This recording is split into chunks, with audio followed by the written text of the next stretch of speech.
Solo para desvelados. Relatos de la medianoche. Suscríbete y comparte si te atreves.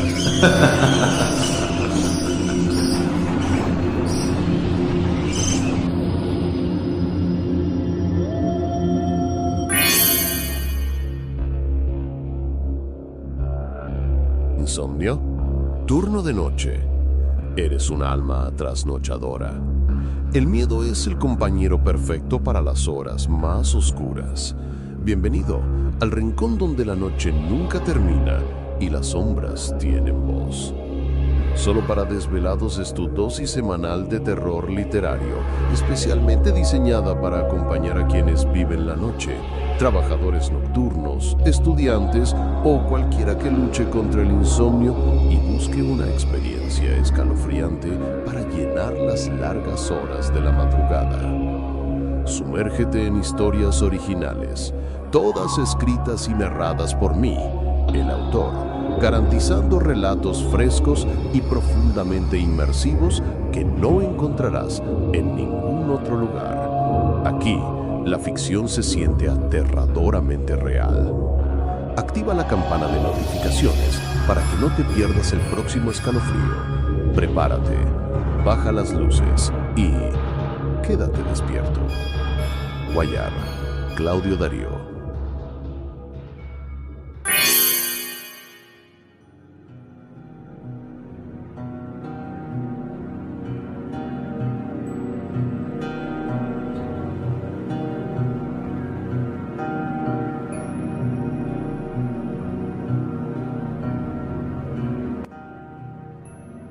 Muy buenas noches a toda nuestra querida comunidad de Solo para Desvelados, Relatos de la Medianoche.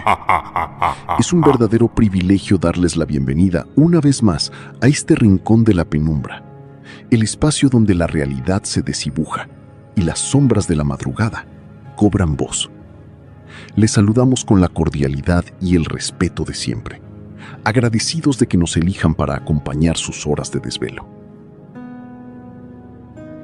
Antes de adentrarnos en la oscuridad de la ruta, queremos tomarnos un momento muy especial para expresar nuestro más sincero agradecimiento a todos ustedes, a quienes ya forman parte activa de esta familia, a los que se han suscrito, a quienes mantienen la campanita encendida para no perderse ninguna alerta, y a cada uno de ustedes que se toma el tiempo de dejar su comentario, su me gusta y de compartir nuestros videos. Su apoyo constante es el verdadero motor que mantiene vivo este canal y nos permite seguir rescatando historias del olvido. Asimismo, queremos hacer una invitación muy abierta y afectuosa a todas aquellas personas que hoy nos visitan por primera vez o que consumen habitualmente nuestros relatos, pero que aún no se han suscrito. Si el contenido es de su agrado, los invitamos a sumarse formalmente haciendo clic en el botón de suscripción, activando la campanita de notificaciones y dejándonos sus comentarios y valiosas interacciones. Compartir este canal con otros amantes del horror nos ayuda enormemente a seguir creciendo noche tras noche. El relato que nos convoca esta noche es sumamente especial. Nos trasladaremos a la inmensidad de la pampa bonaerense, específicamente al peaje de Mercedes en la Ruta Provincial 41, para descubrir un enigma que el tiempo intentó sepultar en la niebla. Esta obra, titulada La condena de la Ruta 41, la historia real que Vialidad ocultó, posee una naturaleza particular. Se trata de una pieza de archivo, un cuento viejo de la autoría de Claudio Darío Guayar, escrito originalmente el 23 de mayo del año 2022. Por esta razón, su extensión es un poco más corta en comparación con nuestras producciones habituales, pero conserva intacta la atmósfera asfixiante y el horror visceral con el que fue concebida hace 4 años. Pónganse cómodos, apaguen las luces y preparen sus sentidos. Los invitamos a quedarse con nosotros hasta el último segundo de esta emisión para sumergirse primero en esta joya oculta de nuestro archivo y descubrir inmediatamente después el siguiente relato que tenemos preparado para ustedes en esta larga noche de suspenso. El viaje está por comenzar y el peaje ya ha abierto sus barreras. La condena de la Ruta 41. La historia real que Vialidad ocultó.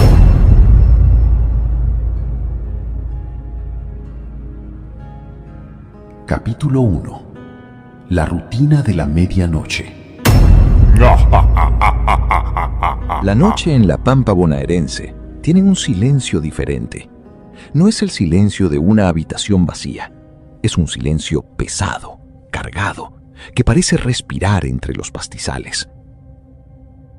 Quienes caminan por la ciudad a la madrugada están acostumbrados al zumbido lejano de las avenidas, al eco de algún caño de escape, a las luces de mercurio.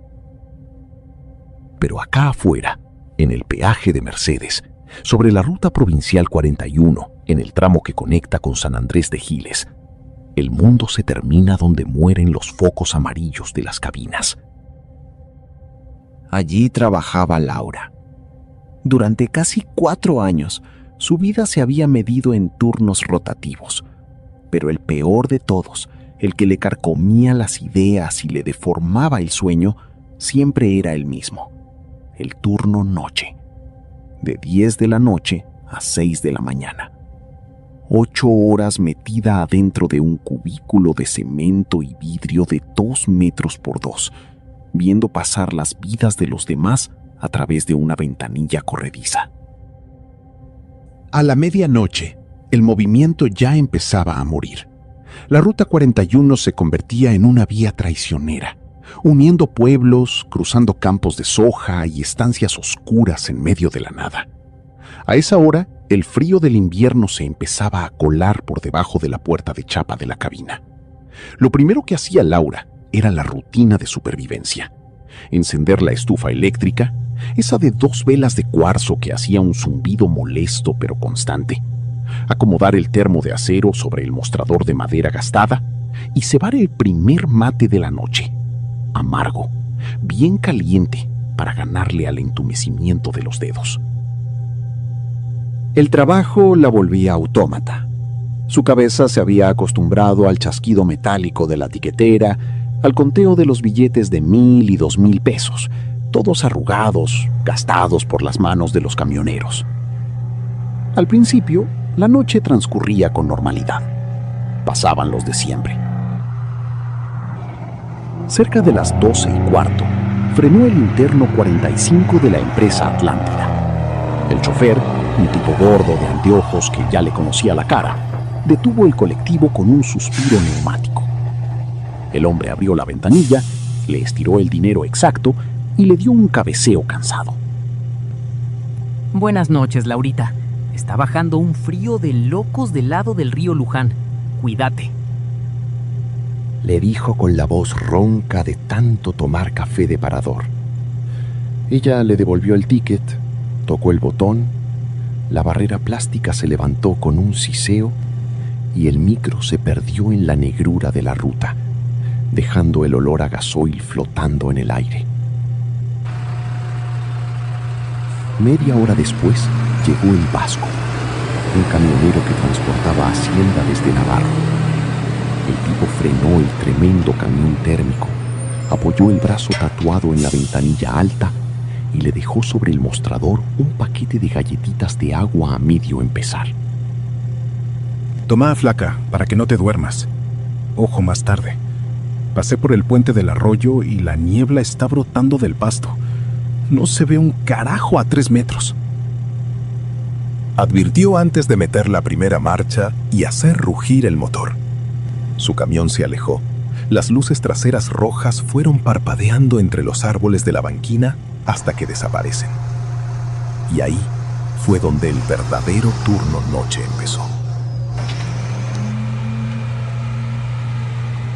Cuando dio la 1 de la mañana, el peaje de Mercedes se convirtió en una isla abandonada en medio de un mar de tierra. Las otras cabinas, la 1, la 2 y la 3, estaban cerradas, con las luces rojas de clausurado brillando en lo alto. Solo quedaban habilitadas la cabina de Laura y la cabina 4, cruzando los carriles centrales, donde se suponía que estaba su compañero de turno, el viejo Alderete.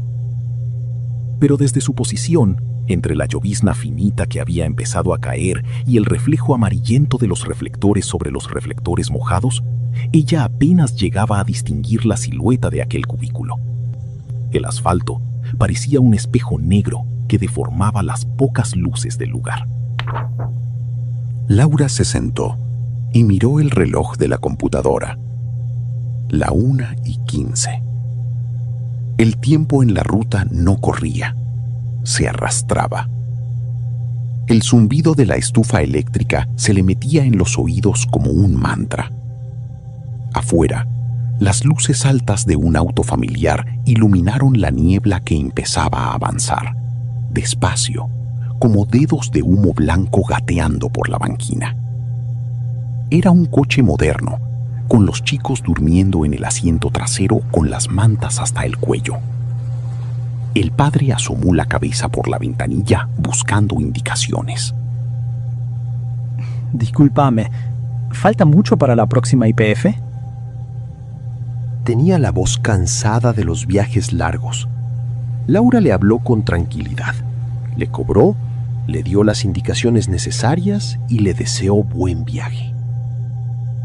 Vio alejarse las luces de posición de aquel auto y sintió una envidia sana. Ellos iban hacia un destino.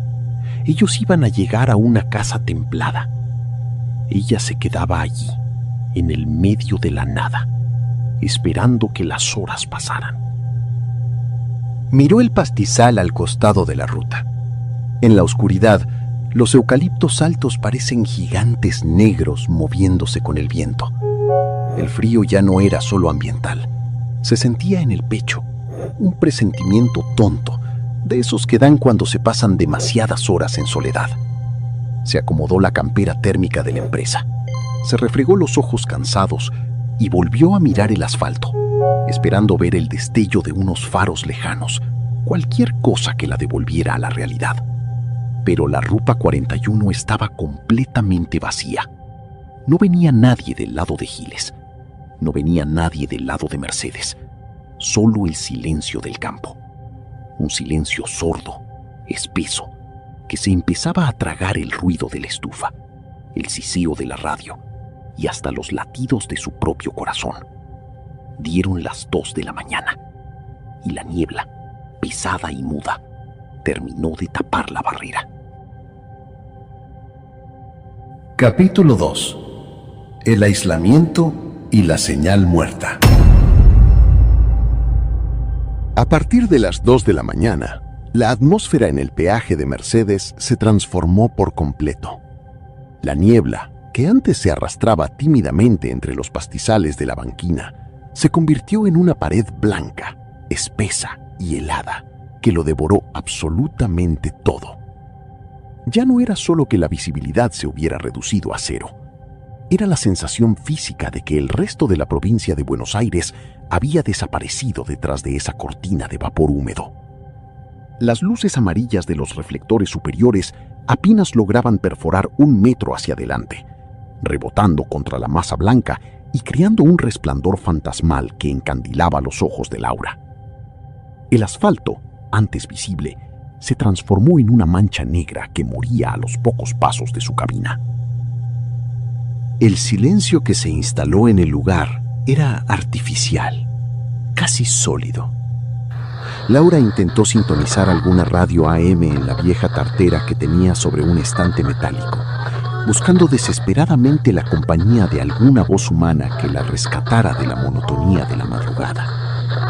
Sin embargo, al girar la perilla de plástico gastado, la música folclórica y las noticias rurales que habitualmente acompañaban a los trasnochados empezaron a estirarse sutilmente. Las voces de los locutores bajaron de frecuencia, ralentizándose de una manera grotesca hasta convertirse en un gemido grave, cavernoso y distorsionado, que terminó por disolverse en una estática ensordecedora. Un siseo blanco, frío y persistente, llenó cada rincón del habitáculo de cemento. Inquieta, Laura apagó la radio de golpe girando la perilla hasta escuchar el chasquido del corte. El zumbido de la estufa eléctrica parecía ahora más fuerte, como si el propio aire dentro de la cabina se hubiera vuelto más denso y pesado. Sintió una opresión extraña en el pecho, ese presentimiento primitivo que advierte que algo anda mal mucho antes de que los ojos puedan verlo. La soledad de la ruta solía ser su aliada, pero esa noche la neblina se sentía distinta, como un cuerpo vivo que presionaba contra los vidrios de la estructura.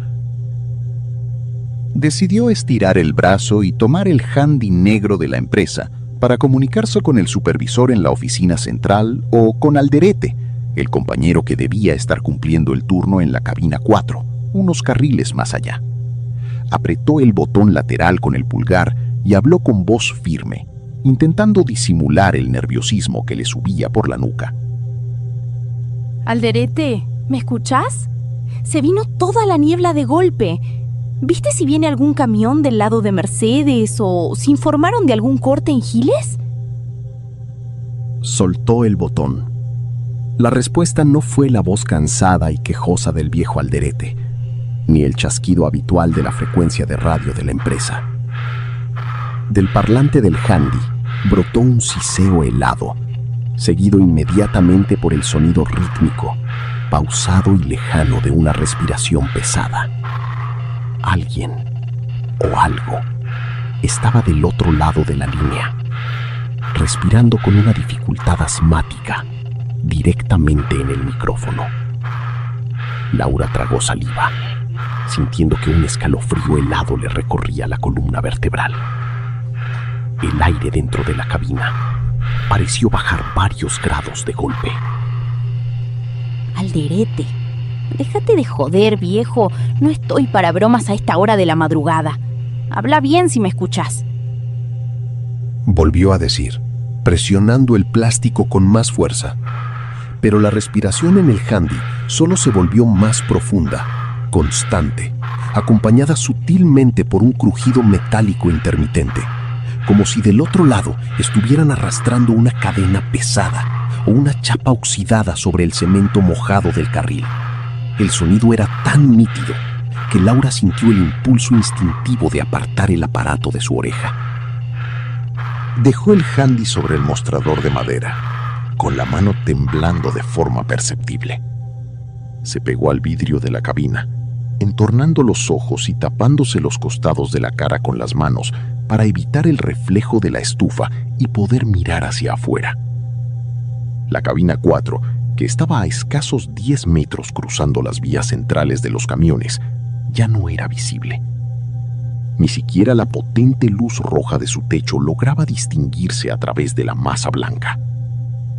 El peaje de Mercedes se había convertido en una estructura solitaria, una pequeña caja de cristal flotando en la nada más absoluta, separada por completo del resto del planeta. Para buscar una distracción, Laura miró la pantalla de la computadora donde se registraban los pases de los vehículos y la recaudación. La hora del sistema parecía congelada en las 02:14 de la mañana. Se quedó observando el segundero digital durante lo que le parecieron minutos enteros, pero los números permanecían estáticos, inmóviles. El parpadeo del cursor en la pantalla de fondo verde era lo único que mantenía el movimiento en ese encierro. El frío empezó a intensificarse de manera alarmante, ganándole terreno a las 2 velas de cuarzo de la estufa eléctrica, como si el invierno de la llanura pampeana se estuviera filtrando directamente a través de las rajaduras de la puerta de chapa galvanizada. Laura se frotó los brazos por encima de la campera térmica de la empresa, arrepintiéndose profundamente de haber aceptado cubrir ese horario. Sacó su teléfono celular del bolsillo para revisar si tenía señal o si podía mandar un mensaje a su familia, pero la pantalla mostraba de forma contundente las palabras «sin servicio». El aislamiento era total y definitivo. La radio estaba muerta. El handy solo emitía esa respiración anónima, y la Ruta 41 parecía haber quedado clausurada para siempre para cualquier ser vivo.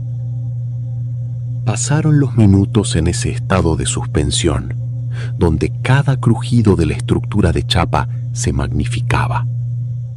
Laura intentó calmarse, preparando otro mate, pero al levantar el termo, notó que el agua que estaba hirviendo hacía apenas media hora, ahora se encontraba completamente fría, casi escarchada.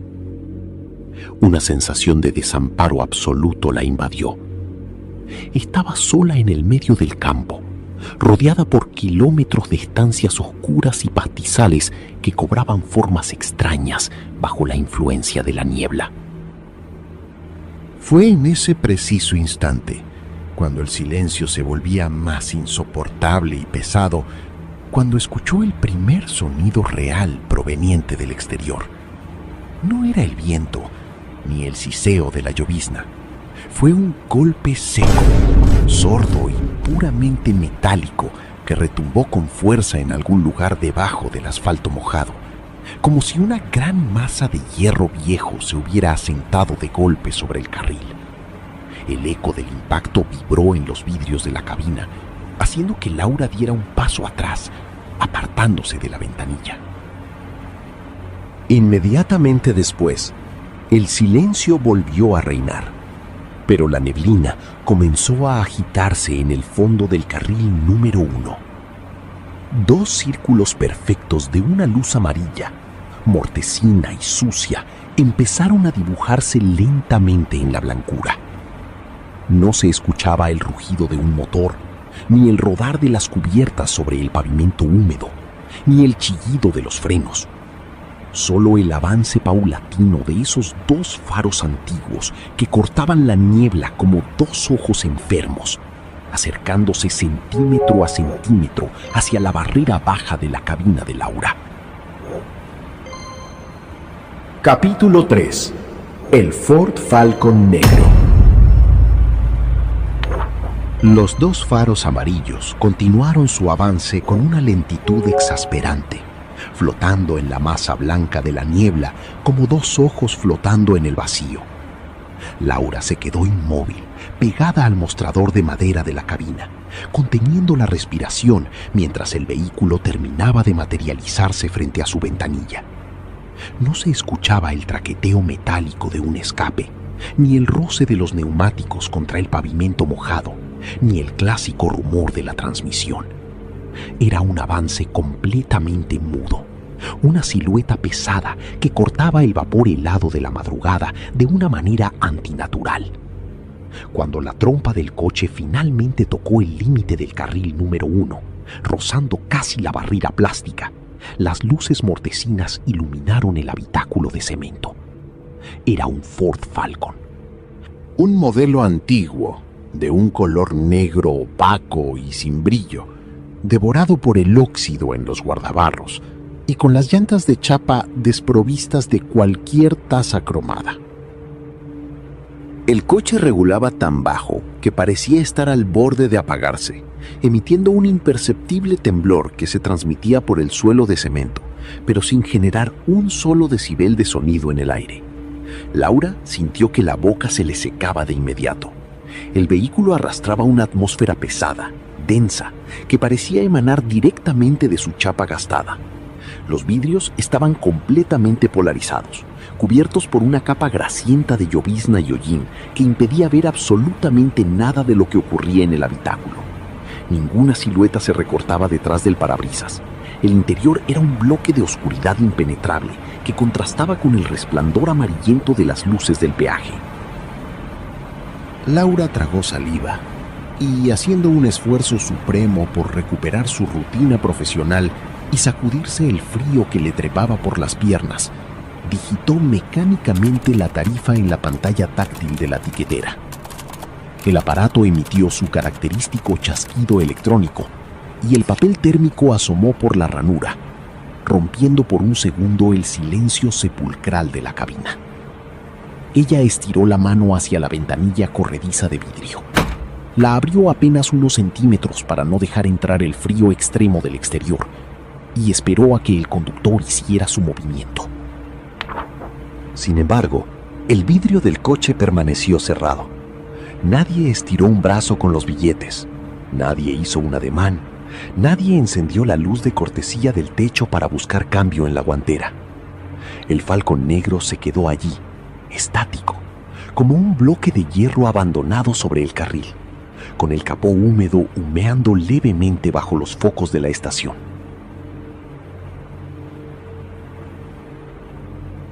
Inquieta por la falta de respuesta y con una molestia creciente que intentaba tapar el miedo, Laura se acercó más al micrófono de la ventanilla.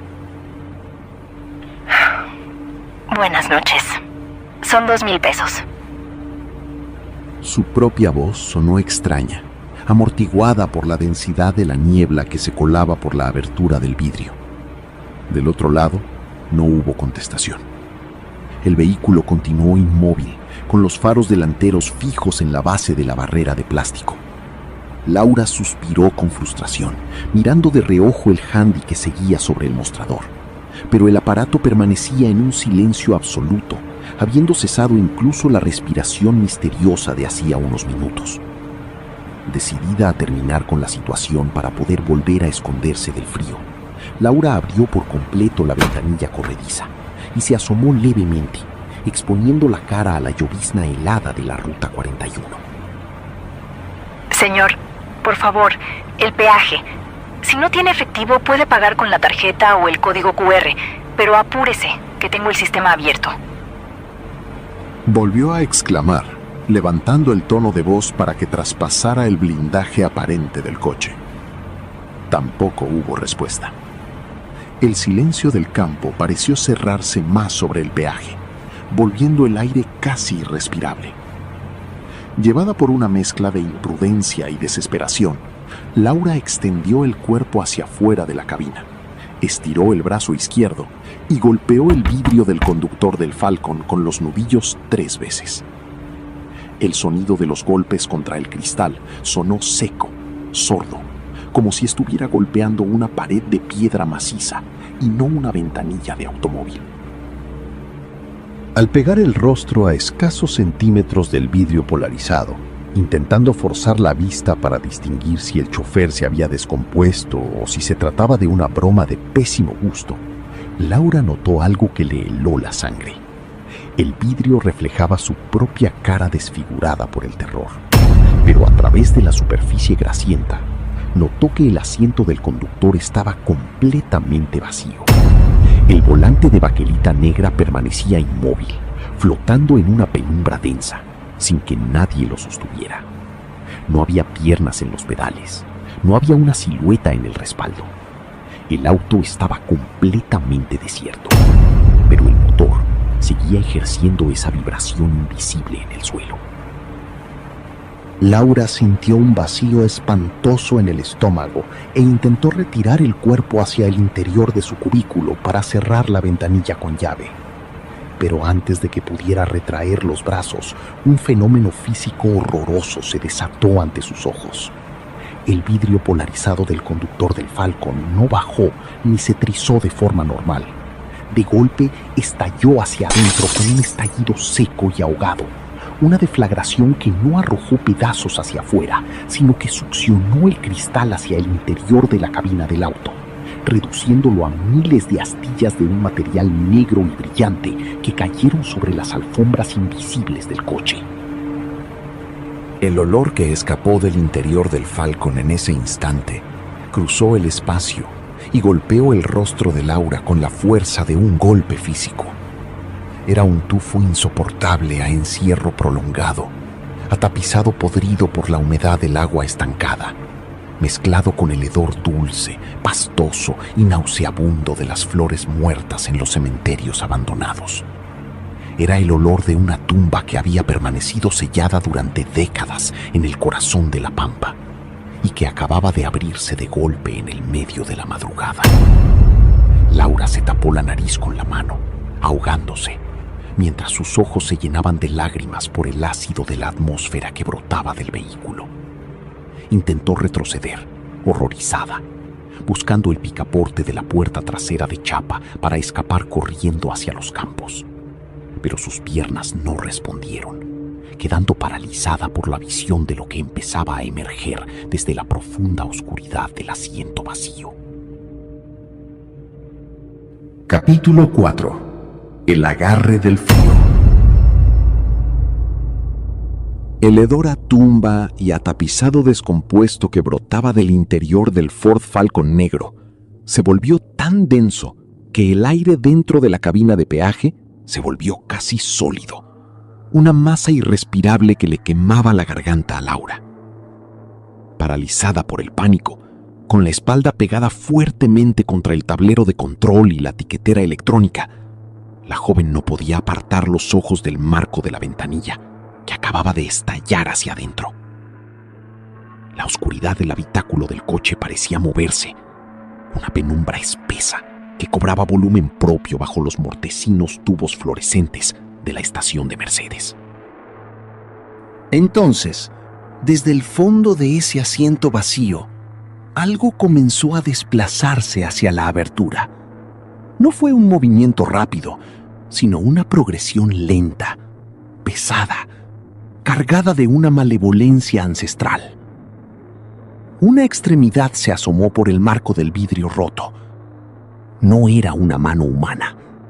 Era una garra esquelética, desprovista de toda humedad, con la piel grisácea y reseca pegada rígidamente a los huesos, como la de una momia que hubiera pasado décadas enterrada bajo el asfalto de la Ruta 41. Los dedos, anormalmente largos y terminados en uñas negras, partidas y sucias de tierra seca, tantearon el aire húmedo de la madrugada, buscando una presa en la negrura. Laura quiso gritar, abrir la boca y lanzar un alarido que cruzara los carriles y despertara al viejo alderete en la cabina contraria. Pero el terror físico le había bloqueado las cuerdas vocales, reduciendo su respiración a un silbido trunco y desesperado en el pecho. Antes de que pudiera reaccionar o arrojarse hacia la puerta de chapa trasera para huir hacia los campos de soja, la mano grisácea cruzó el espacio entre el auto y la ventanilla corrediza con una velocidad asombrosa. Los dedos helados se cerraron con la fuerza de una prensa de hierro alrededor de su muñeca izquierda. El contacto fue horroroso. No era simplemente la presión física de una garra, era un frío absoluto.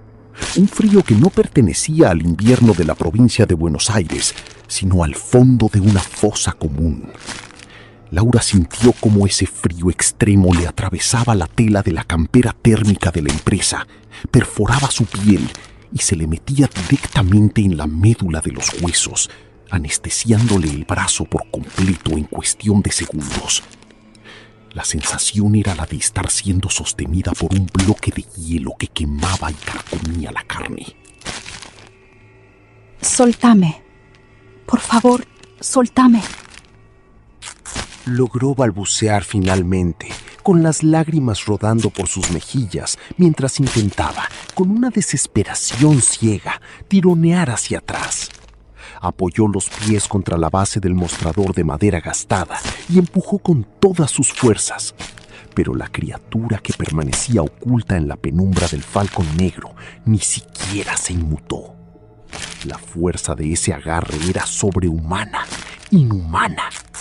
Centímetro a centímetro, la garra comenzó a traccionar, arrastrando el cuerpo de Laura hacia la ventanilla abierta, obligándola a doblar el torso sobre el mostrador, esparciendo los billetes de 1,000 pesos y los tickets térmicos por el suelo del habitáculo. Desde la profundidad del auto, más allá de la mano que la sujetaba, Laura pudo distinguir una silueta difusa que se inclinaba hacia adelante desde el asiento del acompañante. Entre los jirones de niebla que se metían por el vidrio roto del coche, asomó un rostro parcial. La piel estaba completamente carbonizada, pegada al cráneo en una mueca eterna de agonía, con los labios desaparecidos que dejaban al descubierto una dentadura blanca y perfecta que contrastaba con el horror de la carne quemada. Las órbitas de los ojos estaban vacías, 2 pozos de sombras densas. Pero Laura supo, con una certeza absoluta y maldita, que esa presencia la estaba mirando fijamente, saboreando su desesperación. El handy negro, que continuaba sobre la mesa de madera, comenzó a emitir nuevamente la respiración asmática, pero esta vez el sonido salía duplicado, acoplándose con un chirrido de estática que lastimaba los oídos. La llovizna exterior pareció congelarse en los bordes del techo de la cabina, transformándose en finas agujas de escarcha. Laura sabía que si permitía que esa mano la arrastrara un par de centímetros más, su cabeza cruzaría el límite de la ventanilla y pertenecería para siempre al interior de ese coche maldito. Llevada por el instinto más puro de supervivencia, la joven dejó de tirar hacia atrás de forma inútil. Utilizando su mano derecha, la única que le quedaba libre y que todavía respondía a sus órdenes, manoteó a ciegas sobre el tablero de control de la cabina. Sus dedos desesperados pasaron por encima de la tiquetera, golpearon el teclado de la computadora y finalmente dieron con el gran botón rojo de emergencia, el interruptor manual que controlaba el sistema hidráulico de la barrera del carril número 1. Puso todo el peso de su cuerpo en la palma de la mano y presionó el botón hacia el fondo. El mecanismo del peaje reaccionó al instante con un estruendo metálico violento. Un siseo de aire comprimido cortó la pesadez de la noche y la pesada barrera plástica, pintada con franjas rojas y blancas, se elevó de golpe hacia el cielo, golpeando con fuerza el soporte de hierro superior. Ese impacto, ese ruido seco de la estructura que tanto conocía, pareció romper por una milésima de segundo el maleficio físico que envolvía al Falcon Negro. El agarre de la garra esquelética flaqueó levemente, como si la apertura del camino hubiera alterado las reglas de esa aparición. Laura aprovechó ese instante de debilidad con la fuerza que solo da el terror a la muerte. Pegó un tirón violento y desesperado hacia el interior de la cabina, logrando zafar su muñeca de los dedos grises. La fricción fue tan brutal que la piel de su brazo quedó en carne viva, desollada, pero ya no estaba sujeta. Sin mirar atrás, sin importarle el dolor lacerante que le subía por todo el costado izquierdo del cuerpo, Laura se dio la vuelta y empujó la puerta trasera de chapa de la cabina. Salió disparada hacia el exterior, cayendo de rodillas sobre el asfalto húmedo y resbaladizo del carril, rodeada por una niebla tan densa que no le permitía ver sus propias manos. Detrás de ella, el Ford Falcon negro permanecía inmóvil debajo de las luces amarillas, con la ventanilla rota abierta de par en par como una boca hambrienta esperando en la inmensidad de la Ruta 41. Capítulo 5. La Ruta Infinita. El impacto contra el pavimento húmedo le sacó el aire de los pulmones, pero Laura no se permitió detenerse. El dolor en su muñeca izquierda, donde la piel se levantaba en carne viva y se tornaba de un color morado por el frío extremo, era un recordatorio lacerante de que lo que acababa de ocurrir no era una alucinación. Gateó unos metros sobre el asfalto frío, con las rodillas raspadas, hasta que logró ponerse de pie. La niebla del peaje de Mercedes la rodeó al instante, transformando el exterior en una masa láctea, donde los potentes reflectores de la estación de servicio eran apenas parches borrosos de luz amarillenta flotando sobre su cabeza. Su primer instinto fue buscar refugio, una presencia humana que rompiera el aislamiento de esa pesadilla. Corrió trastabillando hacia el centro del peaje, en dirección a la administración, un edificio bajo de ladrillos a la vista que se encontraba a unos 50 metros de las cabinas. Confiaba en encontrar allí al supervisor de turno, o al menos una línea telefónica terrestre que funcionara. Sin embargo, a medida que avanzaba, la distancia parecía estirarse de una manera demencial. Sus pasos, rápidos y desesperados, resonaban con un eco extraño sobre el pavimento, pero las puertas de la administración nunca se acercaban. El edificio permanecía como una sombra esquiva en el fondo de la blancura, desdibujándose más a cada segundo. Desorientada y con el corazón golpeándole las costillas a un ritmo frenético, Laura se detuvo, girando sobre su propio eje. La geografía del peaje, que conocía de memoria tras 4 años de trabajo, se había desfigurado. Ya no distinguía los carriles de los camiones, ni los guardarraíles, ni las zonas de estacionamiento. Todo a su alrededor era asfalto negro, un asfalto liso y brillante por la llovizna, que se extendía en todas direcciones, perdiéndose en el vacío blanco de la neblina. Fue en ese momento de absoluta desolación cuando el silencio de la madrugada volvió a quebrarse. Detrás de ella, a una distancia indescifrable, se escuchó un sonido sordo y metálico, el crujido de una caja de cambios antigua encastrando la primera marcha. No hubo rugido de motor, ni explosión de escape, pero el piso vibró levemente. Laura clavó la vista en la dirección del ruido. Entre los jirones de niebla, los 2 faros moribundos y amarillos del Ford Falcon negro volvieron a aparecer, recortándose en la oscuridad. El auto avanzaba a paso de hombre, con una lentitud calculada y sádica, como un depredador que sabe que su presa no tiene escapatoria. Al ver que el vehículo se dirigía directamente hacia ella, Laura dio la vuelta y comenzó a correr con todas las fuerzas que le quedaban en las piernas, internándose en el trazado de la Ruta 41 en dirección hacia San Andrés de Giles. Pensó que si lograba avanzar lo suficiente por la banquina, tal vez se cruzaría con las luces de algún camión de hacienda rezagado o con alguna patrulla rural. La carrera se transformó rápidamente en una pesadilla claustrofóbica. Laura corría con el torso inclinado por el viento helado que le cortaba la cara, pero la ruta parecía haberse convertido en un bucle infinito de asfalto y oscuridad. A ambos lados de la calzada, los eucaliptos altos de la banquina se repetían una y otra vez con la misma cadencia exacta, como postes de un calvario eterno. Mirara hacia donde mirara, no había señales de vida, ni luces de estancias lejanas, ni carteles de vialidad provincial. Solo el camino desierto y la niebla que se cerraba sobre ella como un sudario. Por más que aceleraba el paso hasta sentir que los pulmones le estallaban, el Falcon negro se mantenía siempre a la misma distancia reglamentaria.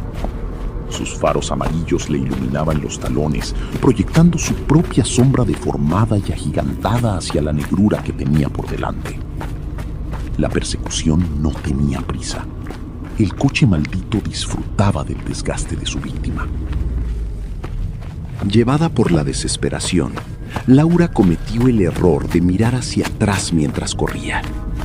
El auto estaba ahora lo suficientemente cerca como para que las luces del peaje, que todavía ejercían un eco lejano, iluminaran el interior del habitáculo a través del parabrisas y de la ventanilla que había estallado. Lo que vio la obligó a ahogar un grito y a trastabillar en la banquina de tierra. El Ford Falcon ya no estaba desierto. En el asiento del conductor, sosteniendo el volante de baquelita con unas manos esqueléticas y cenicientas, se encontraba la silueta de un hombre con el uniforme antiguo de los viejos trabajadores viales de la ruta, un uniforme desgarrado y cubierto de barro seco. A su lado y en el asiento trasero se amontonaban otros cuerpos. Eran seres carbonizados, figuras oscuras de piel reseca y pegada a los huesos, con las ropas quemadas adheridas a la carne muerta. Eran las almas de aquellos que, en distintas décadas, habían tenido la desgracia de detenerse en esa ruta maldita a la madrugada. Todos ellos tenían los rostros fijos hacia adelante, con las órbitas vacías clavadas en la espalda de Laura, moviendo las mandíbulas desprovistas de labios en un murmullo inaudible que la estática de la noche multiplicaba. El frío en el ambiente se volvió insoportable, congelando el sudor en la frente de la joven. Las piernas le pesaban como si fueran de plomo y el dolor en la muñeca herida ya no era solo una quemadura, sino un zarpazo profundo que le paralizaba todo el costado izquierdo del cuerpo. Comprender que no había un final para esa ruta, que corría sobre un purgatorio de asfalto diseñado para cazarla, la dejó sin fuerzas. Sus pies tropezaron con una piedra en la banquina y Laura cayó pesadamente de costado, rodando por la tierra húmeda hasta quedar boca arriba, indefensa, viendo cómo los 2 faros amarillos del coche se detenían a escasos 2 metros de su cuerpo, listos para terminar con la condena. Capítulo 6. El turno eterno. El frío que emanaba de la parte baja del Ford Falcon negro congeló la llovizna sobre la ropa de Laura, dejándola inmóvil en la zanja de la banquina. Los 2 faros amarillos y sucios apuntaban directamente a sus ojos, encandilándola, mientras el imperceptible temblor del chasis de hierro dictaba el ritmo final de su agonía. Las siluetas carbonizadas del interior del auto continuaban fijas, observándola desde la penumbra del habitáculo, con las mandíbulas abiertas en ese coro silencioso de muerte. Laura cerró los ojos, entregándose al dolor lacerante de su muñeca y esperando el zarpazo definitivo que la arrastrara al asiento trasero junto a los demás condenados de la Ruta 41. Sin embargo, el ataque no llegó. En lugar de eso, el silencio sepulcral del purgatorio de asfalto fue quebrado por un sonido agudo y estridente que pareció rasgar la masa de niebla. Era un pitido electrónico, lejano pero constante, que vibraba con la insistencia de una alarma matutina. Al abrir los ojos, la blancura absoluta de la ruta empezó a disolverse de golpe ante su vista. Los faros del Falcon negro se apagaron como velas sopladas por el viento, y la figura del conductor vial desapareció en la nada. El suelo de tierra húmeda de la banquina se transformó, en un parpadeo, en el piso de cemento alisado de la cabina de peaje. Laura se incorporó con un salto ahogado, golpeándose la rodilla contra el borde del mostrador de madera gastada. Estaba de regreso adentro de su cubículo de 2 metros por 2.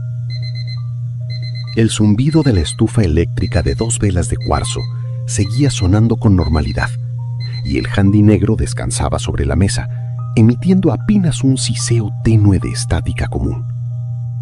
Desorientada, con el corazón galopando desbocado en el pecho, Laura miró la pantalla verde de la computadora de la tiquetera.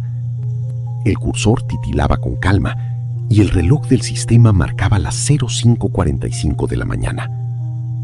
La llovizna de la madrugada había cesado afuera, dando paso a los primeros jirones grises de la luz del amanecer que empezaban a clarear el cielo sobre el campo de Mercedes. Un suspiro de alivio absoluto escapó de sus labios. Se llevó las manos a la cara, temblando, convenciéndose de que todo había sido producto de una pesadilla espantosa, una mala pasada de su mente agotada por las largas y monótonas horas del turno noche. Miró su muñeca izquierda buscando las marcas de la garra esquelética, pero la piel estaba intacta, lisa, sin rastro alguno de quemaduras o heridas vivas. El alivio la inundó por completo, haciéndola flaquear las piernas. Faltaban solo 15 minutos para que llegara el relevo de la mañana y pudiera subirse al colectivo para volver a su casa templada. Fue en ese instante de aparente calma cuando escuchó el rugido pesado y real de un motor diésel acercándose por el carril número 1. Los frenos de aire chillaron con fuerza y la enorme silueta de un camión con acoplado se detuvo justo al costado de la ventanilla corrediza. Era el Vasco, el camionero que transportaba hacienda hacia Navarro, pegando la vuelta en su viaje de regreso. El tipo dejó el motor regulando con ese traqueteo ruidoso que devolvía a Laura a la realidad del mundo de los vivos. Con una sonrisa aliviada, Laura abrió la ventanilla corrediza por completo para cobrarle y saludarlo, ansiosa por escuchar una voz conocida que terminara de disipar los restos del horror nocturno. El vasco estiró el brazo tatuado desde la cabina alta del camión con los billetes en la mano, pero al mirar hacia el interior del habitáculo de cemento, su expresión campechana se congeló por completo. La sonrisa del camionero desapareció.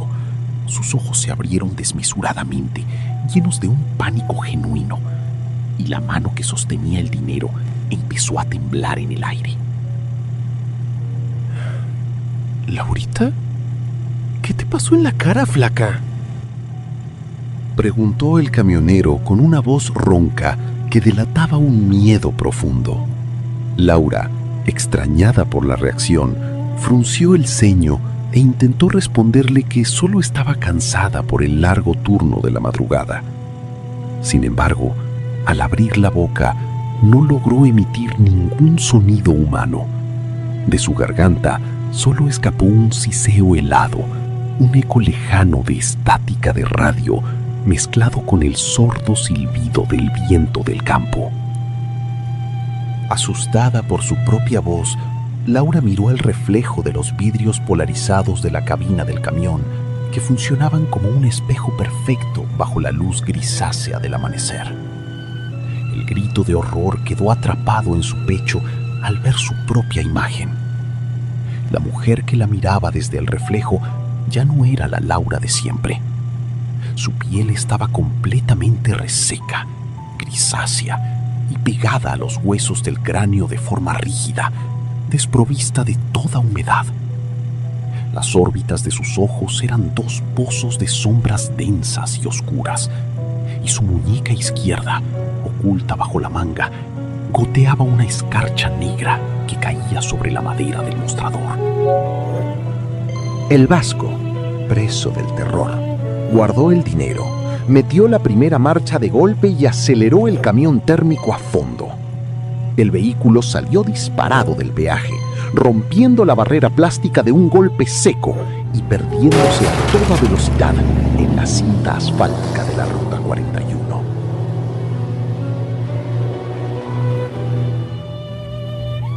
Laura estiró la mano grisácea hacia la tiquetera de forma automática, sintiendo cómo el frío absoluto de la ruta se apoderaba por completo de su voluntad. Miró hacia los carriles centrales. La cabina 4 estaba vacía, abandonada desde hacía décadas, cubierta de óxido y yuyales altos. Comprendió entonces, con una resignación maldita, que nunca habría un colectivo de regreso para ella, ni una casa templada esperando al final del camino. El sol terminó de salir en el horizonte de la pampa bonaerense. Pero para Laura, la noche nunca iba a terminar. Su alma había quedado sellada en el kilómetro del purgatorio, condenada a cumplir el turno noche en el peaje de Mercedes, para siempre. Fin. Claudio Darío Guayar, autor del cuento. Escrito el 23 de mayo del 2022.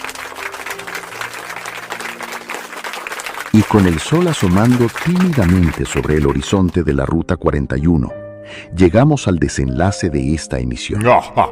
El destino de Laura nos deja una profunda y escalofriante certeza. Existen caminos que es mejor no transitar a la madrugada, y secretos gubernamentales que la niebla se encarga de proteger para siempre bajo el asfalto. Una muestra magistral de cómo el horror puede arraigarse en los lugares más cotidianos de nuestra geografía. Antes de despedirnos, queremos brindar un reconocimiento muy especial y un agradecimiento sumamente profesional a la revista Latina 809 de León, España, y en particular a su director, Sherry Santana. Agradecemos profundamente su valiosa colaboración su enorme calidez y su constante esfuerzo por difundir nuestro contenido en el viejo continente, tendiendo un puente cultural que hace que los relatos de la medianoche crucen fronteras. Es un verdadero honor contar con su prestigioso apoyo. Asimismo, volvemos a expresar nuestra gratitud eterna a todos ustedes, los desvelados que noche tras noche hacen posible este espacio. A quienes ya se han suscrito, han activado la campanita, comentan y comparten cada video, gracias por ser el pilar fundamental de esta comunidad. Y para aquellos que disfrutan de nuestras historias, pero que aún no han dado ese paso, les reiteramos la invitación abierta y cordial a suscribirse, activar la campanita, dejarnos un me gusta y compartir nuestro canal. Queremos que esta gran familia siga creciendo y que el horror llegue cada vez a más personas que buscan un refugio en la penumbra. Ha llegado el momento de cerrar las barreras por hoy y apagar los reflectores. Nos despedimos de cada uno de ustedes, deseándoles un descanso en paz, si es que la noche se los permite. Quedan todos cordialmente invitados a nuestro próximo encuentro, a una nueva cita con el misterio, en el siguiente video.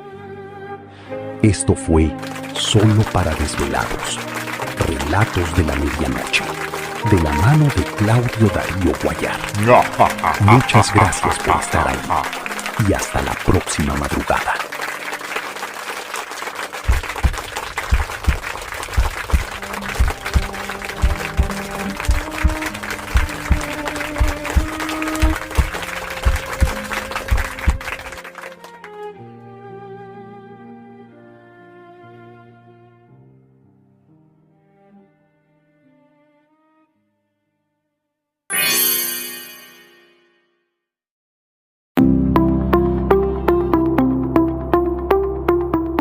Convocatoria abierta.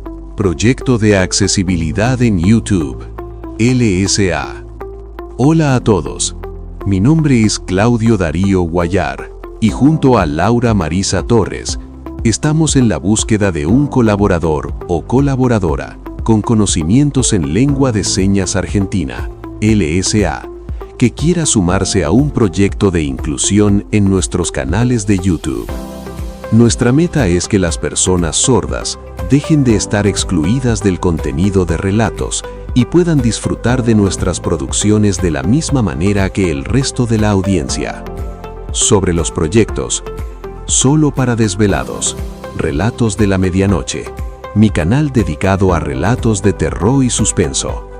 El amor y el sentimiento, el canal de Laura, enfocado en reflexiones de vida y mensajes de amor. ¿Qué buscamos? Alguien que desee participar por el compromiso con la lengua de señas argentina, compartiendo nuestra visión de que la cultura y el entretenimiento deben ser para todos. Es ideal para estudiantes avanzados o intérpretes que busquen visibilidad y quieran aplicar sus conocimientos en un formato creativo.